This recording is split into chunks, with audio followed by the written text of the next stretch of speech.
அதுக்கப்புறம் பார்த்தீங்கன்னா, அவங்க ஃபேமிலியா பார்த்தீங்கன்னா போறாங்க பேய் ஓட்டுறதுக்கு. அங்க போனதுக்கப்புறம் தான் பார்த்தீங்கன்னா ஒரு உண்மை தெரிய வருது. சின்ன வயசுலயே பார்த்தீங்கன்னா ஹீரோயினோட பொண்ணுக்கு பார்த்தீங்கன்னா பேய் பிடிச்சிருக்கும்.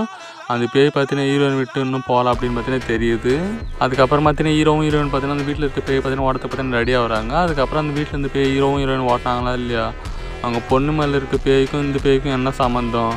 ஸோ கடைசியில் அந்த பொண்ணு மேலே இருக்க பேய் ஓட்டினாங்களா இல்லையா? ஸோ கடைசியில் என்னதான் ஆச்சு அப்படின்றது தரமான எமோஷனல் ஹாரர் த்ரில்லர் மூவியாக எடுத்துருக்க ஒரு மூவி தான் பார்த்தீங்கன்னா இந்த காஞ்சரிங் லாஸ்ட் ஐஸ் மூவி. இந்த மூவி எனக்கு பிடிச்சான்னு கேட்டிங்கன்னா இந்த மூவி பார்த்தீங்கன்னா எனக்கு பிடிச்சிது. இந்த மூவியோட ஃபஸ்ட்டை பற்றி சொல்லலாம். ஃபஸ்ட்டாக பார்த்தீங்கன்னா வேறு லெவலில் ஆர்லாம் பார்த்தீங்கன்னா வச்சுருக்காங்க. செம்ம பயம் கொடுக்கும். அந்த மாதிரி சீன்ஸ்லாம் பார்த்தீங்கன்னா இந்த ஃபஸ்ட் ஆஃப் ஆல் பார்த்தீங்கன்னா இருக்குது.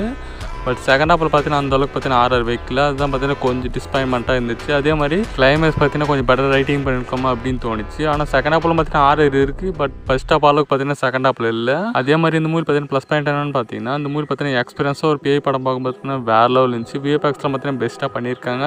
ஒரு